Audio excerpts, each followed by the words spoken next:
Halo semuanya, selamat pagi untuk kelas pagi dan selamat siang untuk kelas siang.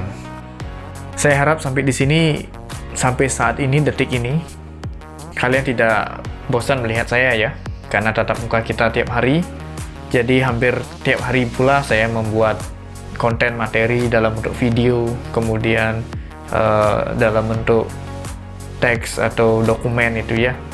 Jadi bila ada yang kurang atau kesalahan, mohon permaklumannya karena timingnya sangat singkat, jadi saya agak terburu-buru ya. Jadi apa yang bisa saya buat, apa yang bisa saya berikan, itu langsung saya publish.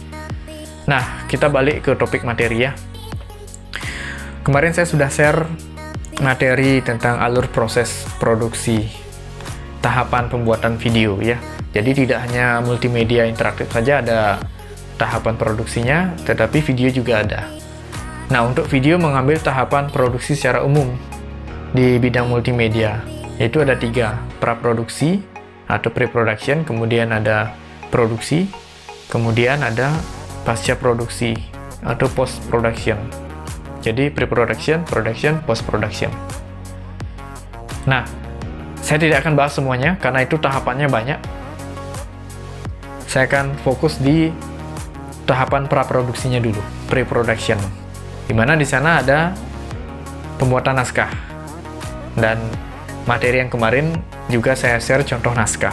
Saya harap itu kalian mempelajari biar semuanya tahu itu adalah format naskah sederhana yang saya buat dan contoh naskah untuk pembuatan iklan layanan masyarakat. Nah, itu contohnya ya. Nanti pengembangannya silahkan kalian kreasikan ya. Itu baru format dasarnya. Nah, balik lagi untuk tahapan praproduksi itu ada pembuatan naskah, kemudian tahapan persiapan. Nah, persiapan di sini ada persiapan alat, kemudian persiapan anggaran biaya, kemudian ada SDM dan lain-lain. Nah, saya akan bahas satu-satu dulu. Hari ini saya akan bahas khusus naskah. Apa saja yang umumnya dicantumkan di naskah. Karena logikanya di sini begini. Bikin video itu bisa sendiri, bisa berbanyak. Jadi ketika misalnya kalian bikin video sendiri, ya mungkin bisa tanpa naskah. Naskahnya sudah ada di otak. Meskipun begitu, ketika di lapangan yang namanya lupa sudah pasti. Jadi tidak ada yang bisa tanpa adanya bahan secara tertulis atau konsep. Ya, sama seperti saya.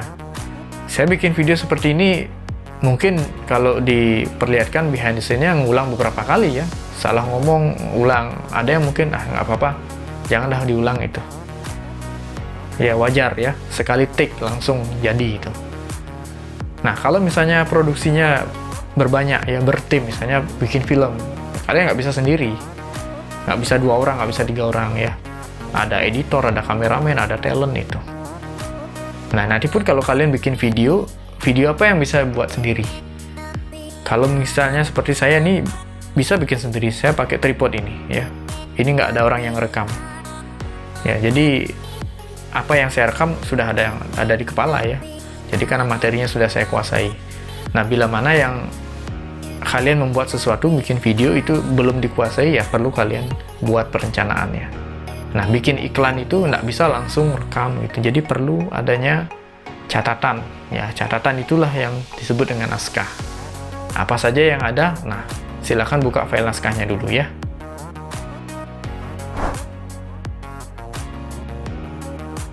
Oke, silakan dibuka materi naskahnya, buka file contoh naskah yang saya berikan. Nah, di sana tertulis format umum ya. Saya bikin format umum. Pertama ada yang namanya tema. Jadi kalau bikin video sudah pasti kalian merangkumnya dulu itu masuk tema apa. Ya, misalnya di sana contoh iklan. Iklan ini ada temanya juga. Kalau iklan komersil ya banyak ya. Nah, ini adalah contoh iklan layanan masyarakat. Pernahkah menonton iklan layanan masyarakat? Kalau sering nonton di TV ya, Itu misalnya tentang bahaya narkoba, tentang kebersihan lingkungan ya. Nah, itu banyak ya. Biasanya di akhir ada tulisan iklan ini dipersembahkan oleh. Nah, itu adalah salah satu contoh iklan layanan masyarakat. Yang paling sering buat iklan layanan masyarakat adalah Bali TV. Ya, ada dramanya dulu, ya ada actingnya dulu gitu ya. Nah, nanti kalau ada yang belum tahu, silahkan cari di YouTube, banyak ada. Nanti juga saya akan kasih contohnya ya. Dan ini adalah format naskahnya dulu, karena kita masih berada di tahap praproduksi, perencanaannya. Jadi pertama temanya dulu. Misalnya di sana tema kesehatan. Kemudian dari tema itu judulnya apa? Misalnya narkoba itu. Nah, kemas dah judulnya yang menarik itu ya. Nah, kemudian setelah judul ada sasaran atau audiens. Sasaran atau audiens ini maksudnya siapa yang akan menonton iklan itu. Ya, video yang kita buat ini, video iklan ini siapa yang nonton? Untuk siapa? Apakah untuk anak-anak, remaja, atau untuk umum? Termasuk dewasa, tua, muda, semuanya. Kalau untuk anak-anak mungkin skupnya berbeda. Ya, mungkin dari segi tata bahasa. Pemerannya mungkin anak-anak juga.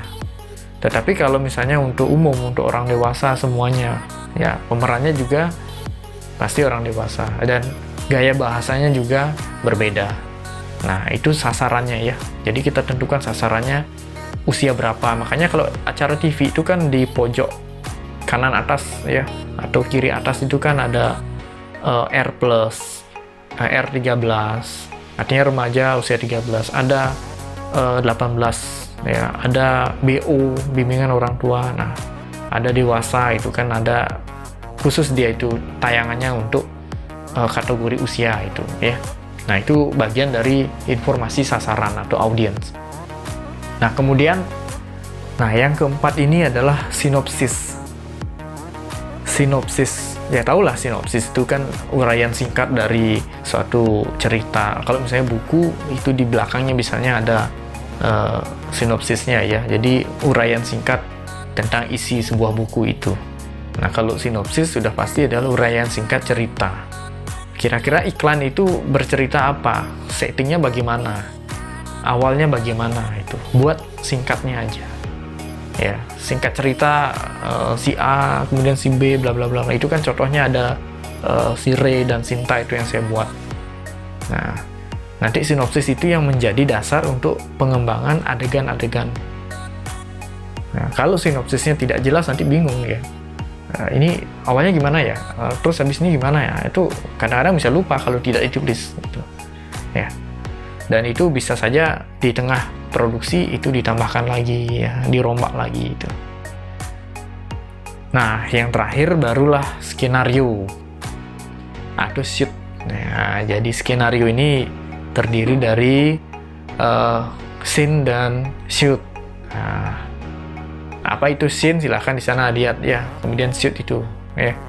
Jadi skenario di sini yang lebih detail dari sinopsis yang dibuat, dijabarkan lagi menjadi skenario. Nah, diceritakan si A dan si B bertemu. Nah, teknis bertemunya gimana? Nah, sekarang skenario, temunya gimana sambil bawa motor misalnya. Si B dari sana, si A dari sini gitu. Nah, kemudian nanti setelah ketemu, ngapain itu? Nah, jadi adegannya kan ketemu itu.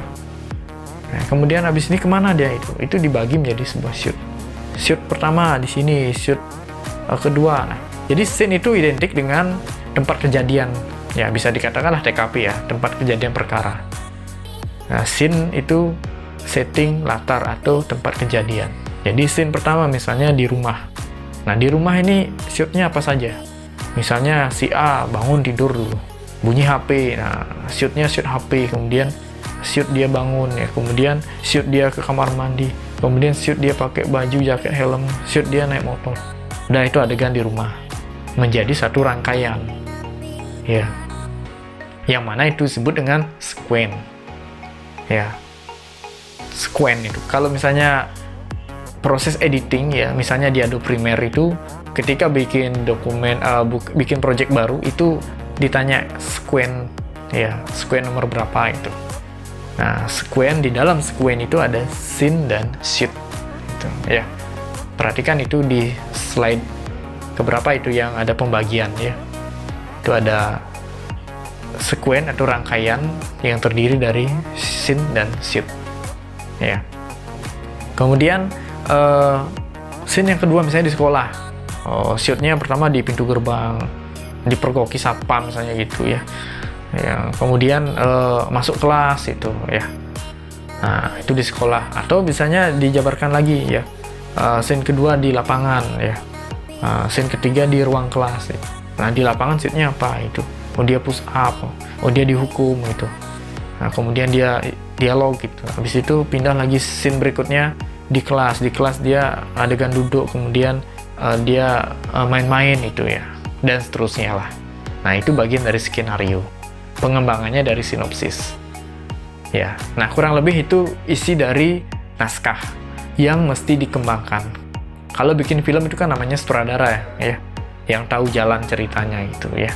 Jadi nanti kalian di sini berperan ganda ya, bikin naskah itu seakan-akan kalian tuh sutradara itu ya. Nah, nanti ketika produksi barulah berperan sebagai kameramen, berperan sebagai editor. Jadi semua posisi biar bisa itu ya. Nah, itu dulu untuk pembahasan naskah. Jadi kalau misalnya ada yang dirasa kurang jelas, bisa kontak saya langsung atau misalnya komen di bawah ini. Oke, untuk materi berikutnya nanti masih di tahapan praproduksi, saya akan bahas persiapan-persiapan setelah naskah.